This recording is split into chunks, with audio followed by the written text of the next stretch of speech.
Welcome back and thank you for keeping it Switch TV.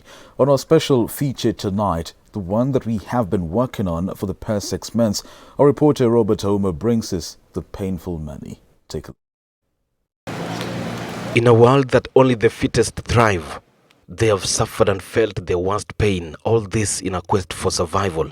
But look, as some would continuously take up the Deputy Jesus position and judge from high horse, have you ever wondered why they do it? Have you ever wondered what they enjoy in the line of duty? These individuals, who are mainly young ladies and mothers, have encountered pain and taken bullets for the sake of their families and children, a situation that none of them ever wished to be in, whose only way to smile is through agony. And this is the painful money. My name is RobertKe.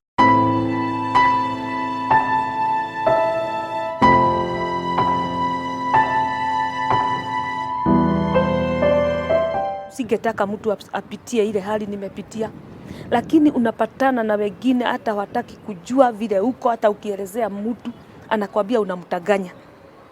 Sasa tunapitianga hali ngumu sana, juu hata unapataga na wengine hata ukielezea hali yako uambie mimi niko hali hii, hakuna mtu anaweza kubali. For the longest time, the phrase work is work has been a refuge for many seeking to earn a living in major cities across the world. But under the Kenyan constitution, one would only enjoy the fruit of their labor if what one does is recognized by the Kenyan charter. These facts renders commercial sex work in the country as against the law and tops the list of jobs that the workers are not super proud of in the country.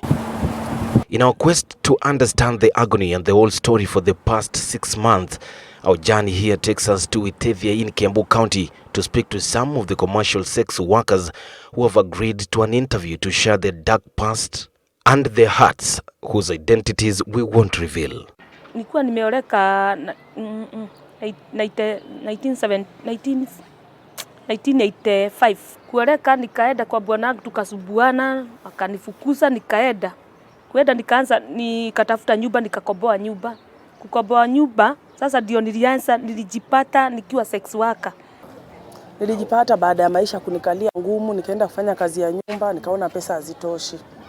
Ndio nikajikuta kwa street, nikaambiwa na rafiki yangu mwingine, twende nikakuonyeshe kazi. Tukanunua ndizi ya 100, mimi nikaenda nikaambia nimepata ndizi ya 50, akaniambia mbona wewe ni mjinga, si ndizi tunauzanga, hapo unajidanganya ni ndizi lakini unauza mwili. Sally was introduced to this kind of job by a friend after her broken marriage. Her first client got her glued here. The pay was more than what she'd ever earned in her entire life.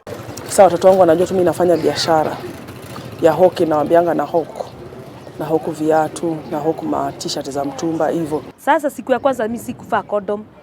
Juu niliona pesa mingi. Sasa nikaona pesa mingi na sijai kuona hiyo pesa. Wewe ulisema unategeanga wanaume places kama gani na gani? Sana naendanga Ruiru kwa hiyo street nikikosa fare. Kama sasa hivi nataka niende kwa hiyo street juu sina pesa, lakini nikiwa na pesa naenda mbali. Kuna wakati hata mimi nishawahi enda Garissa. And then Monday to Friday naweza kuwa na kama 6 or 5 per day. Lakini weekend naweza enda nao hata 10. Watu tulisikia huko kuna pesa, tukaenda tukakomboa nyumba. Lakini tukaona huko maisha pia ni ngumu, tukarudi. Sasa kupata hiyo 500 niliona hii kazi sio baya. Kukaa tena kama saa 7 ya usiku nikapatana na mteja mwingine, huyu alinipea 500. Sasa nikaona asubuhi yake nilitoka na giribili. Kuona hivyo nikaona hiyo kazi ni mzuri sana na nikaendelea na kazi. Unalalanga na watu wangapi kila siku? Kwa kila siku unaweza pata watu 5. Lakini hawafanani bei. Unaweza pata mtu wa 200, mwingine wa 500 na ni shoti moja. Unlike any other job, the challenges they encounter here are heartbreaking. Unapatana na mtu analeta shida, mkiingia kwa room anaanza kuleta vita sasa. Ukimuonyesha hata condom anakataa kabisa. Akakwambia mimi situmiangi hizi vitu. Hali yangu ya afya si sawa, mimi niko positive na kunywa dawa. Na watu wenye unaenda nao game tunatumia condom na siwaambii. Nikipata mtu mwenye ako serious ananiambia twende hosi tupimwe na mtoroka. Juu unajua already hali yangu venye iko. Nampeleka tu hivi inaisha hivyo. Growing up, I've always known that Nairobi is among those cities in the world that run a 24-hour economy. Slowly, COVID stagnated things, but economy is picking up steadily. It is 9:30 p.m. I'm headed to the streets of Nairobi to really see what happens there at this time of the night.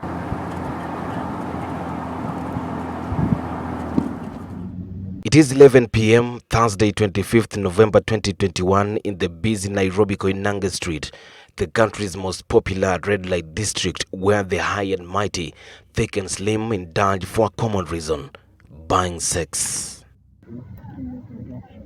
And on this video that I recorded secretly using a hidden camera, to these young ladies, the morning has come and they are fresh for work, selling their bodies for as low as 100 shillings, depending on how well you carry yourself and present yourself to them. And on this other side of the street, we see this young lady having a conversation with a man inside a car in a traffic, trying to bargain on the charges for his session, and shortly before they settled on one, the traffic was clear, and the last statement I had was tupatane pale kwa kona, to mean let's meet at the corner.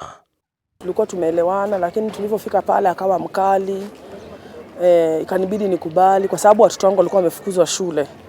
Kabidi nikubali nifanye hivyo, hiyo kitendo ndo nipate pesa. Na ili ni affect. Maana kwa wiki nilikuwa naeka kama Pampers, juu aliniharibu. Kwa nikikaa tu natoa uchafu huko nyuma. Ni kama ni mtu alikuwa amekunywa madawa, aliniharibu. Alinipea 1,000, lakini kwa hiyo 1,000 nilitumia karibu 10,000 kujitibu. Hata 100. Kuna wakati inafikaga hakuna kitu unakataa, hata ikiwa ni 100, 200, hivyo hivyo. Sasa yule mtalala na yeye dakika ya mwisho ndio mtaongea pesa mzuri kidogo kama 500 tu. Juu hutaki kuendea watoto bila. Since the onset of COVID-19, all sectors were derailed in operation, and this was not exceptional. It is 12:04 p.m. on a Monday, 6th September 2021 at Sabina Joy, with COVID-19 restrictions put in place by the Ministry of Health and the government, including curfew hours. These are tampered heavily with this sector, and so they are forced to utilize their daytime. And this young man, as seen in this video, is about to be trapped. The list of challenges continues. Najua tumeona sex worker wengi wameuliwa juu ya hiyo kitu. Mnaenda na mtu mnakunywa pombe, dakika ya mwisho tunampata hapo chini ya karibu na club ameuliwa. However, the Kiambu Sex Workers Association officials say that commercial sex work should be recognized by the Kenyan Constitution just like any other tax-paying job. The Constitution is not very clear on sex work. The only thing that criminalizes sex work, they call it prostitution. It's the penal code. Yes, and we've had a case challenging this penal code. It's called decrim. And they never found sufficient evidence to decriminalize, but we are in the process of appealing. And as we were continuing with our interview, another victim of torture while at work last night came, and I was curious to know what happened. Alikuwa na mwanaume jana, client, akakataa kumlipa wakati alidai pesa yake. Ule mwanaume aliweza kumchapa na hata akaweza kumng'oa meno. Hiyo jino moja. The grief that the society has suffered in the hands of who they called their customers. Mimi nikilala huko sikujua vile nililala. Juu niliona kisu nikaogopa. Nikaona sasa nitawasha watoto peke yao na shida. Hapo ndio mambo ilikuwa baya kabisa. Juu hata angeniua. Nikipiga duru sasa aliniambia nikipiga duru tena nikuniua tu. The tears they have shed to survive cancels completely the slogan work is work. If only they had an option, they say. Naweza fanya biashara nikipata namna, lakini sasa hizi pesa za sex worker naweza sema ni kama zililaaniwa. Hata ukiweka useme ufungue biashara inaangukanga tu. Mtu atusaidie, tunaweza toka hata kwa barabara tu.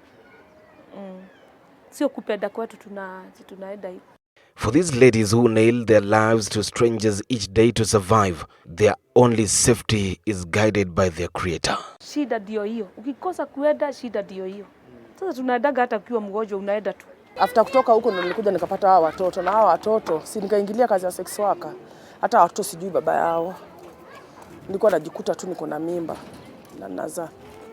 juu nilikuwa natumia condom. Kumbe kuna watu wengine wanatoboa. This is the painful money.